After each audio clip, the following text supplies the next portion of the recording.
it back 6 times, albeit you can't get a 747 to put it back and all that kind of calculation, right? But you know, we're powering cities for a month in terms of equivalence. Like that's awesome. Yeah. And we're just getting started. Like that's the reward in it for us. Like, we're loving this. So all that energy saving, how many users do you have? Do you know how many people? So yeah, in terms of reaching critical mass, we're definitely well on our way. We're a top seller at Amazon. Like we're the top seller in thermostats at Amazon. We're a top seller in Apple for accessories. We're a top seller at Lowe's for thermostats. We're well on our way. We're doing incredibly well, but there's a lot more to go. Okay.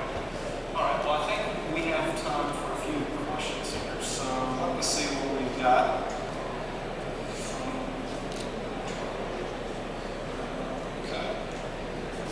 Okay, first question is from Elon Dax on Twitter.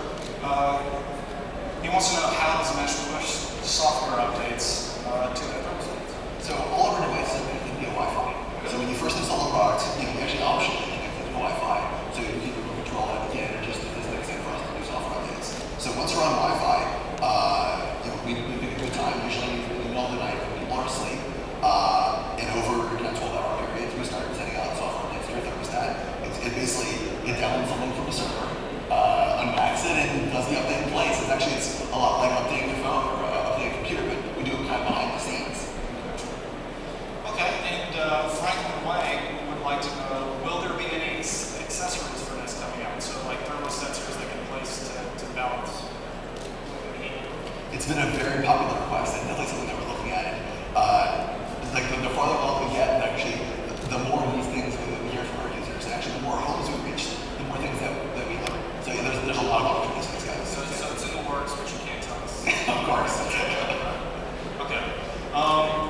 Guy Bieber would like to hear more about the learning algorithm. Does it look at time, inside temperature, outside temperature, who's in the house, etc.? So it actually takes all these things into account. So for example, for some systems, actually the outside weather matters a lot. Because if you have a heat pump, outside weather is incredibly important, especially at night. So we use weather, we use indoor occupancy, we use temperature, we use humidity. Your preferences, like whether you like things hotter or colder, or what time you arrive and what time you leave, those kinds of things are all taken into account. Actually, one of the reasons why the product works so well is we have all these different sensor inputs, all these user inputs. Okay. Nick Cicero would like to know, has it been difficult to gain traction in a market dominated by older dealer models like ADT? So part of what we've done differently is we've structured the model of how we have consumers. So previously, all these products have been sold and installed through installers, and we work with a lot of installers. We have thousands that are certified network of people we work with, but actually most of our products are sold through retail and online. So we're kind of disrupting that model where people can go to a store like a Best Buy or an Apple store and actually see the product and hold it in their hands. It's now a consumer decision as opposed to something that a contractor did beforehand. So with so many security companies that are kind of moving into open automation, how do you hack it also? So I think it's pretty easy in this case. We continue to build great products. We build well-designed products, and if we ever do a kind of roll deal with these guys, it'll be very clear that you're buying Nest. And like if you're buying products from Comcast, or AT&T, or Verizon, it's gonna look very different than something that we do. Like fundamentally, they're not great design technology companies, right? They're carriers. So you guys will be doing it. Now, War 2 Death would like to know, are there any future plans to integrate hardwood and granite floor heater into the future as a product? Interesting. So we actually work with Radiant Solar Systems today. One of the major features we did back last October was a feature called True Radiant. So this is something that is brand new, that we take account how fast your home heats or cools. And with Radiant systems that make granite floors, it takes a long time to heat that foundation. So we actually built custom algorithms exactly for these kind of scenarios. So actually it's supported already.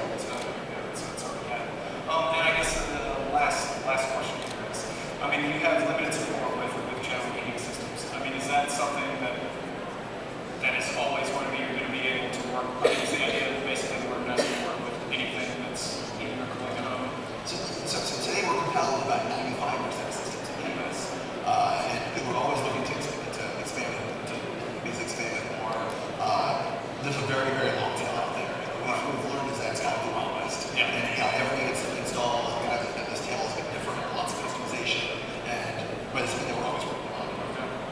Well, I guess that's all we have.